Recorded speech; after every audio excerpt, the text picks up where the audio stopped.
Hello, আসসালামু আলাইকুম। আহ, আমি ইমন। আমি আপনাদের মাঝে আজকে দেখাবো কিভাবে গুগল ড্রাইভে এইচটিএমএল ওয়েবসাইট হোস্টিং করা যায়।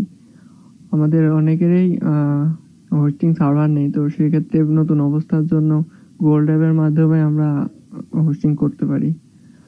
তো গুগল ড্রাইভে হোস্টিং করতে হলে আগে প্রথমে google-drive.com-এ যেতে হবে। আপনি গুগলে সার্চ দিলে পাবেন। এখান থেকে আমরা গো টু গুগল ড্রাইভ। এখানে আপনার ইমেল আইডি বসাবেন, আমি আমারটা বসাচ্ছি।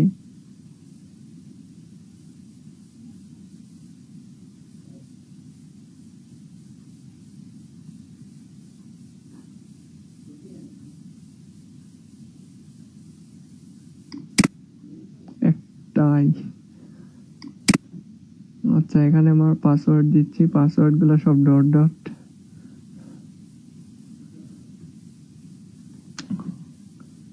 এখানে আমি অনেক এর আগেও করে রাখছি। তো ওপেন হওয়ার পরে আপনারা নিউ একটা ফোল্ডার তৈরি করবেন। নিউ থেকে ক্লিক করে ফোল্ডার থেকে এখানে আপনার ফোল্ডারের নাম রাখবেন। আমি আমার প্র্যাকটিস ফোল্ডার, তো প্র্যাকটিস 13 নাম্বার, সেজন্য P13 শর্টকাট। তো দেখতে পাচ্ছেন আমার ফোল্ডারটা তৈরি হয়ে গেছে। এখান থেকে এখন রাইট ক্লিক করেও আপনি শেয়ারে যেতে পারবেন, অথবা উপরে টাইট বারে দেখতে পাচ্ছেন, ওখান থেকেও শেয়ারে ক্লিক করলে শেয়ারে যাবে। তো ওখানে একটা ক্লিক করলাম। আমার মাউসের শব্দ মনে হয় শুনতে পাচ্ছেন। এখানে আসলে দুটি অপশন, আপনারা ওখানে রেখে উপরে একটা ক্লিক করলেই অপশনটা পাবেন। আচ্ছা, সম্ভবত নেটে কারণে একটু হ্যাং করছে। তো আপনারা ওখানে গোল একটা অ্যারো দেখতে পাচ্ছেন, ওখানে ক্লিক করার পরে এখানে একটা চিহ্ন আসবে। এখান থেকে ক্যান ভিউ থেকে নিচে মোর অপশন দেখতে পাবেন। মোরে ক্লিক করে পাবলিক অন দা ওয়েব ওটা সেভ করবেন, তারপরে ডান। তারপর ফোল্ডারটা ওপেন করবেন।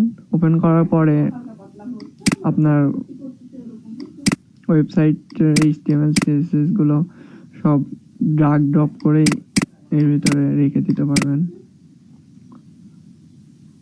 তো এভাবে রেখে দিলেই একটা একটা করে সব হয়ে যাবে। তারপরে এখানে আপলোডিং কমপ্লিট দেখাবে। আমার ফাইলটার সাইজ অনেক বড়, তো সে কারণেই দেরি হবে, সেজন্য আমি শর্টকাটে বলে দিই। উপরে টাস্ক বারে শেষের স্ল্যাশের পর থেকে এতটুকু কপি করবেন। কপি করার পরে একটা নিউ ট্যাব ওপেন করবেন। নিউ ট্যাবে গিয়ে লিখবেন যে google-drive.com/host